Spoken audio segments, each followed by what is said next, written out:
On a sweltering January morning in 1593, two childhood friends prepared to face each other in mortal combat, mounted atop the most fearsome war machines of their age. The thunderous trumpeting of elephants echoed across the fields near Suphanburi as two armies watched their leaders charge toward destiny. This was not merely a battle for territory or tribute. This was the moment that would decide whether Siam would remain a vassal state forever or rise as an independent kingdom. The story of King Naresuan and his legendary elephant duel with Crown Prince Mingyi Swa has become the defining myth of Thai heroism, celebrated every year as Armed Forces Day. Yet beneath the legend lies a far of friendship, more complex tale, betrayal, and the brutal realities of Southeast Asian warfare. To understand how two former friends came to meet in such deadly circumstances, we must journey back to the turbulent world of 16th century Southeast Asia. This was an era when kingdoms rose and fell with the swing of a sword, when war elephants charged through gunpowder smoke, and when a single moment of courage or cowardice could reshape the destiny of nations. The stage for this epic confrontation was set decades earlier, when the mighty Toungoo Dynasty of Burma cast its shadow across the region. Under the brilliant military leadership of King Bayinnaung, Burmese armies had swept through mainland Southeast Asia like a monsoon tide, conquering kingdoms and reducing proud rulers to trembling vassals. By 1569, even the great kingdom of Ayutthaya, the jewel of Siam, had fallen to Burmese might. The conquest was devastating. Ayutthaya's walls, which had stood unconquered for centuries, crumbled before Burmese cannons. The city's golden spires, symbols of Siamese power and independence, were stripped of their treasures. Thousands of Siamese nobles and artisans were marched away as captives, their skills to serve their new Burmese masters. The kingdom that had once commanded respect from China to India was reduced to a mere province of the expanding Toungoo Empire, but conquest was only the beginning of Bayinnaung's strategy. The Burmese king understood that ruling distant territories required more than military force. He needed to ensure the loyalty of the conquered through bonds deeper than fear. His solution was as clever as it was cruel. He demanded hostages from the royal families of his vassal states, young princes who would be raised in the Burmese court, educated in Burmese ways, and molded into loyal servants of the empire.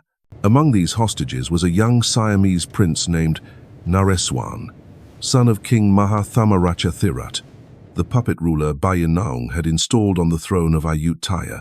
At just 9 years old, Naresuan was torn from his homeland and brought to the glittering capital of Pegu, where he would spend the next 15 years of his life as both honored guest and captive.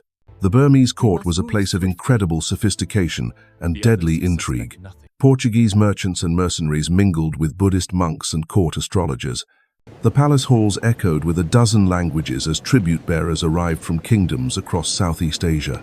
At the center of it all sat Bayinnaung, the king who had built the largest empire in Southeast Asian history, a ruler whose word could raise armies or level cities. For young Naresuan, this foreign court became his world. He learned to speak Burmese as fluently as Siamese. He studied the classics of Buddhist literature alongside the latest European military treatises. He watched Portuguese instructors demonstrate the loading and firing of matchlock muskets. He observed the training of war elephants, those massive beasts that formed the backbone of Southeast Asian armies. Most importantly, he formed friendships with other royal hostages, young men like himself who had been separated from their families to serve as living guarantees of their father's loyalty. Among these companions was Mingyi Swa, grandson of the great Bayinnaung himself. The two boys, despite their different backgrounds, became close friends. They trained together in the arts of war, competed in mock battles, and shared the unique bond of those who understood the weight of royal expectations. Under the tutelage of Portuguese military advisors, both young men mastered the complex art of elephant warfare. They learned to read the moods and movements of these temperamental giants, to direct them with subtle pressure from knee and heel, to fight from their swaying backs with lance and sword. The elephant was more than a mount in Southeast Asian warfare. It was a symbol of royal power, a mobile fortress, and a psychological weapon all in one. The military traditions they and sophisticate absorbed were ancient. War elephants had thundered across Asian battlefields for over a millennium, from the campaigns of Alexander the Great to the epic struggles recorded in Indian literature. In Southeast Asia, these traditions had evolved into something uniquely refined. Elephants were not merely beasts of war, but partners in an intricate dance of combat that required years of training to master. A typical war elephant carried not just its royal rider, but an entire crew. The mahout, or elephant driver, sat on the beast's neck, guiding it with voice commands and the pressure of an iron hook called an ankus. Behind him, on a wooden platform called a howdah, rode the prince or general, armed with a long-handled weapon called a ngao, part spear and part sword, for combat designed specifically from elephant back. A signaller completed the crew, waving peacock feathers to communicate with other units across the chaos of battle. But elephants were more than military assets. They were deeply woven into the religious and cultural fabric of Southeast Asian societies. White elephants, rare albino specimens, were considered sacred, their possession a mark of divine favor upon the ruler who owned them. The capture and training of war elephants required enormous resources and specialized knowledge, making them symbols of royal wealth and power. As Naresuan and Mingyi Swa came of age in the Burmese court, they witnessed the empire at its zenith. Tribute flowed in from dozens of vassal states. Trade routes carried goods from China to India through Burmese-controlled territories. The royal elephants numbered in the thousands, their trumpeting calls echoing from enormous training grounds outside the capital. Yet beneath this impressive facade, cracks were beginning to show. The empire Bayinnaung had built through conquest was held together largely by his personal charisma and military genius. When he died in 1581, the succession passed to his son, Nanda Bayin, a ruler who possessed neither his father's strategic brilliance nor his ability to inspire loyalty among distant vassals. For Naresuan, now 25 years old and thoroughly educated in the ways of war and statecraft, his captor's death represented opportunity. He had spent 16 years observing Burmese strengths and weaknesses, learning their military tactics, studying their political divisions. More importantly, he had never forgotten that he was Siamese, that his true loyalty lay with the kingdom of his birth. When Naresuan was finally allowed to return to Ayutthaya as heir apparent, the Burmese believed they had created the perfect vassal prince. He spoke their language, understood their customs, and had been raised alongside their own nobility. They expected him to rule Siam as a faithful puppet, collecting tribute and maintaining order on behalf of his Burmese overlords. They could not have been more wrong. The young man who returned to Ayutthaya carried within him both the knowledge to defeat the Burmese and the burning desire to restore his kingdom's independence. The stage was set for a confrontation that would echo through the centuries, a battle between former friends that would determine the fate of Southeast Asia. The return of Naresuan to Ayutthaya in 1584 was met with celebration, but also with uncertainty. The people who lined the streets to welcome their prince home saw a man transformed by his years of captivity. Gone was the boy who had been taken from them 16 years earlier. In his place stood a seasoned warrior who carried himself with the confidence of someone who had learned the secrets of their enemies. The kingdom Naresuan inherited was a shadow of its former glory. The great city of Ayutthaya, once the pride of Southeast Asia, bore the scars of conquest. Many of its finest temples had been stripped of their gold and precious stones. The royal library, containing centuries of Siamese literature and historical records, had been reduced to ashes. Entire districts lay empty, their populations driven away by war or carried off as slaves to Burma. Yet the spirit of the Siamese people had not been broken. In villages throughout the kingdom, old men still spoke of the days when Ayutthaya's armies had marched as conquerors rather than servants. Buddhist monks preserved ancient texts that spoke of righteous kings who had defended their people against foreign tyranny.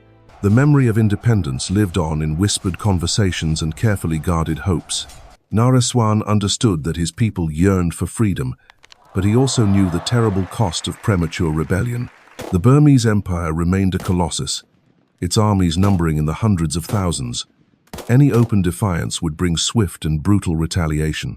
Instead, he began to prepare methodically, quietly building the foundations of resistance while maintaining the appearance of loyal service. The prince began by reforming Siam's military structure. Using the knowledge he had gained during his captivity, he introduced new training methods and weapons. Portuguese mercenaries were secretly recruited to instruct Siamese soldiers in the use of firearms. Elephant Corps were reorganized and expanded. Most importantly, he began to cultivate a new generation of military leaders who shared his vision of independence. While Naresuan plotted rebellion, his former friend Mingyi Swa was rising through the ranks of the Burmese military hierarchy. As grandson of the great Bayinnaung, he carried the weight of enormous expectations. The empire his grandfather had built was beginning to fragment, with rebellions breaking out in distant provinces and vassal states testing the limits of Burmese authority. Mingyi Swa had grown into a formidable warrior and strategist in his own right. Like Naresuan, he had absorbed the military lessons of their shared youth, mastering the intricate art of elephant warfare and the newer science of gunpowder tactics. But where Naresuan dreamed of independence, Mingyi Swa remained committed to preserving his grandfather's empire, to proving himself worthy of the Toungoo legacy. The break came in 1584 when Naresuan made his fateful decision. Standing before the sacred pillar that marked the boundary between Siam and Burma, he declared his kingdom's independence with words that would echo through Thai history. The symbolic cutting of the rope that bound Siam to Burma was more than a political gesture. It was a declaration of war against the most powerful empire in Southeast Asia. The Burmese response was swift and devastating. King Nanda Bayin, determined to crush this rebellion before it could inspire others, assembled a massive invasion force. At its head rode Mingyi Swa, the crown prince who had once shared childhood games with the rebel king. The boy who had been Naresuan's closest friend was now tasked with bringing him back in chains or delivering his head to the Burmese court. What followed was a decade of brutal warfare that ravaged the countryside and tested the resolve of both kingdoms. The Burmese launched invasion after invasion, each met by increasingly sophisticated Siamese resistance. Naresuan proved to be a master of defensive warfare, using his kingdom's rivers and forests to blunt the impact of superior Burmese numbers. The conflict transformed both men. Naresuan evolved from a rebellious prince into a seasoned king, his strategic brilliance evident in victory after victory against overwhelming odds. His ability to inspire fierce loyalty among his subjects became legendary, as ordinary farmers and merchants took up arms to defend their homeland. Mingyi Swa, meanwhile, found himself trapped between duty and mounting frustration. Campaign after campaign ended in failure, as the Siamese proved far more resilient than anyone had expected. The crown prince, who had been raised to command vast armies, found himself outmaneuvered time and again by his former friend, his reputation suffering with each unsuccessful invasion. By 1593, both kingdoms were exhausted by the prolonged conflict. The Burmese Empire, once seemingly invincible, was facing rebellions on multiple fronts. Resources that might have been used for trade and development were instead poured into endless military campaigns. The Siamese, while successful in their resistance, had paid a terrible price in blood and treasure. It was against this backdrop of mutual exhaustion that the final confrontation took shape. King Nanda Bayin, desperate to end the Siamese rebellion once and for all, assembled what he intended to be the largest and most powerful invasion force ever sent against Ayutthaya. At its head, he placed his most trusted general, the crown prince who carried the hopes of the dynasty. Mingyi Swa understood that this campaign would determine his fate and that of the empire.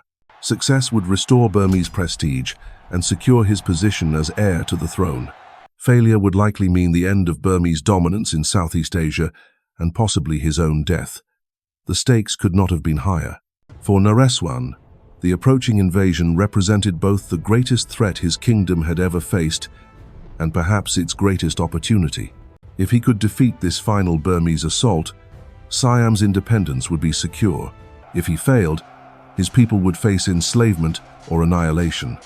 As the two armies converged on the fields near Suphanburi, both commanders knew they were approaching a moment of destiny.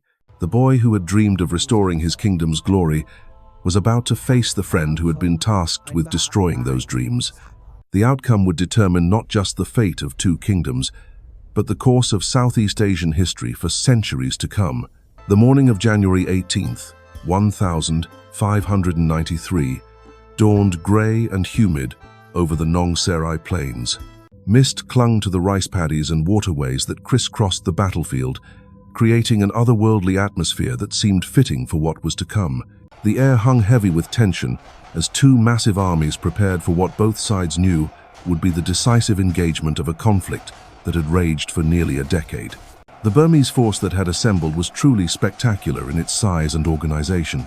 Contemporary accounts describe an army that stretched beyond the horizon, its banners and standards creating a forest of silk and gold that rippled in the morning breeze. At its core marched the famous Burmese infantry, disciplined formations of men armed with both traditional weapons and the newer Portuguese muskets that had revolutionized warfare throughout the region. But it was the elephant corps that truly commanded attention.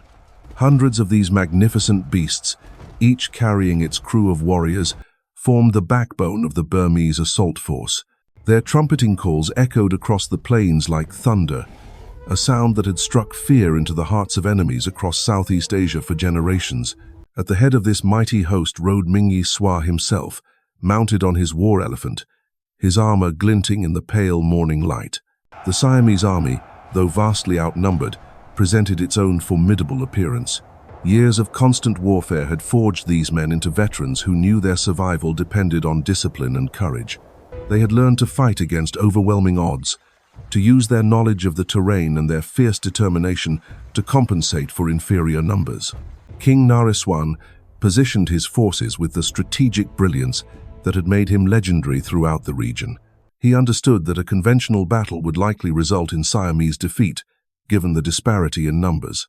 Instead, he chose his ground carefully, using the natural features of the landscape to channel the Burmese advance and minimize their numerical advantage. The battle began at dawn, with a thunderous exchange of artillery fire. Portuguese cannons, operated by European mercenaries serving both sides, hurled iron balls across the misty fields. The roar of gunpowder weapons mixed with the screams of wounded men and elephants, creating a cacophony that could be heard for miles around. As the morning progressed, the fighting intensified. Burmese infantry advanced in waves, their disciplined ranks pressing forward despite heavy casualties. The Siamese defenders gave ground slowly, falling back from position to position while maintaining their cohesion. This was not the chaotic melee of earlier centuries, but a sophisticated form of warfare that combined ancient Asian military traditions with the latest European innovations. The elephant units on both sides moved like mobile fortresses across the battlefield. These massive beasts, trained for years in the arts of war, crashed through infantry formations and engaged each other in contests of strength and skill. The sight of elephants grappling with their trunks while their riders fought with lance and sword was both magnificent and terrifying. Throughout the morning, both Naresuan and Mingyi Swa remained in constant motion, directing their forces and inspiring their men through personal example. The two former friends could see each other across the chaos of battle, each recognizing in the other the skills they had learned together as boys in the Burmese court. As the sun climbed higher, the heat became oppressive. Men fought in temperatures that soared above 100 degrees, their armor becoming furnaces that sapped strength and endurance. The elephants, too, began to show signs of distress, their massive bodies overheating in the tropical Sunday. It was during this crucial phase of the battle that the event occurred which would transform military engagement into legend.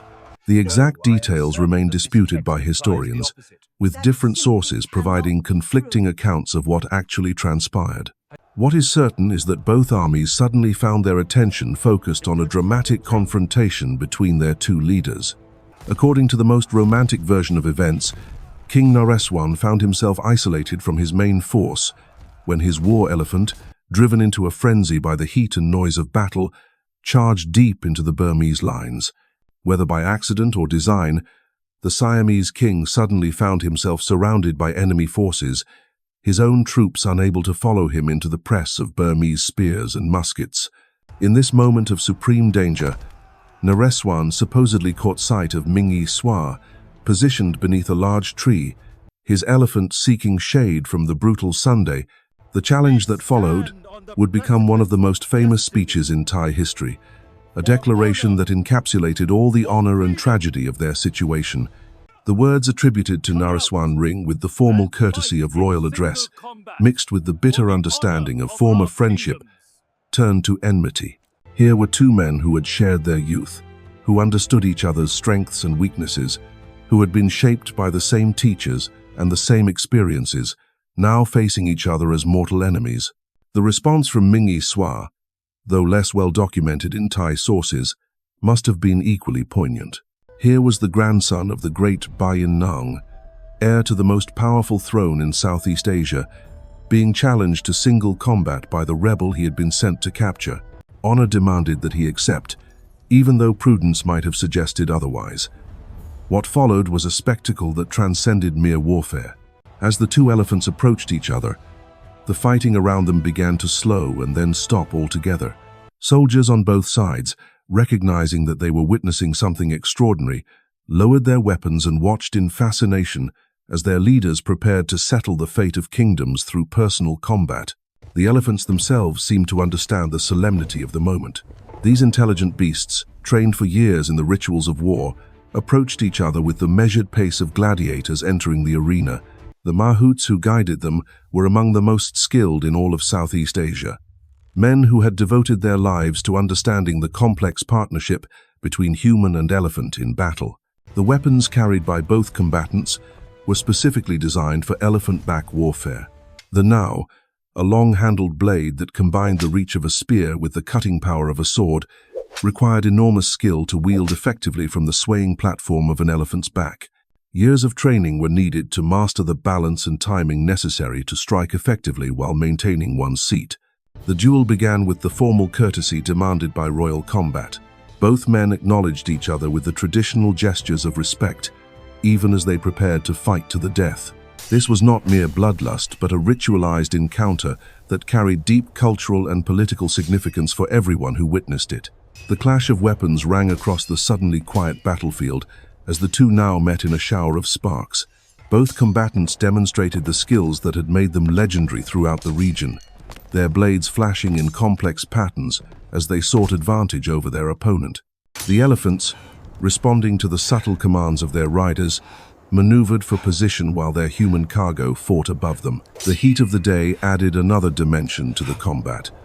Both men were encased in armor that, while providing protection, also trapped body heat and made every movement an effort of will.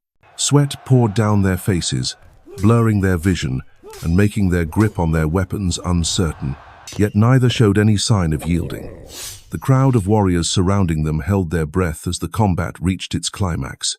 According to legend, Mingyi Swa managed to land the first telling blow, his ngao slicing through the air with deadly precision.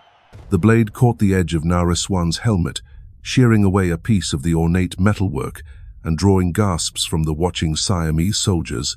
For a moment, it seemed as though the Burmese prince might achieve victory, his superior reach and positioning giving him the advantage he needed. But Naresuan was not called the Great without reason.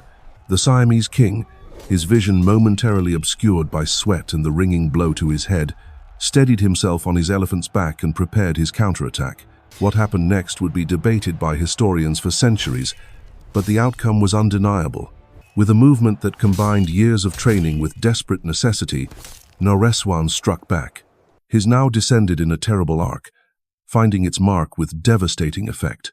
The blade caught Mingyi Swa across the shoulder and chest, cutting deep into the Burmese prince's body. The crown prince of the Toungoo Empire, heir to the greatest throne in Southeast Asia, toppled from his elephant and crashed to the earth below. The silence that followed was profound.